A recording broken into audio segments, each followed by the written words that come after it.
সময় নারায়ণগঞ্জের প্রতিনিধি ছিলেন শামীম ওসমান। গত 19 জুলাই থেকে 5 আগস্ট পর্যন্ত তিনি ও তার ক্যাডার বাহিনী ছাত্র জনতার ওপর সশস্ত্র হামলা করে অনেককে হতাহত করেছেন।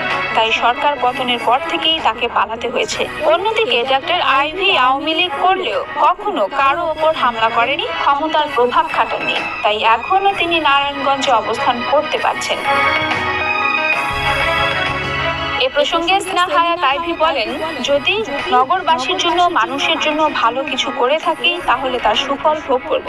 যখন কাজ করেছি তখন আওয়ামী লীগ, বিএনপি, জামায়াত দেখে কাজ করিনি, এ নগরের সবার জন্যই কাজ করেছি। তবে আইভী প্রশ্নে নারায়ণগঞ্জের বিএনপিতে রয়েছে মিশ্র প্রতিক্রিয়া। একটি অংশ প্রকাশ্যেই তার বাড়ির ইট খুলে নেয়ার হুমকি দিচ্ছে, অন্যদিকে বেশিরভাগ বিএনপি নেতা এ ব্যাপারে কথা বলতে নারাজ। মহানগর জামায়াতের প্রচার সম্পাদক হাফেজ আব্দুল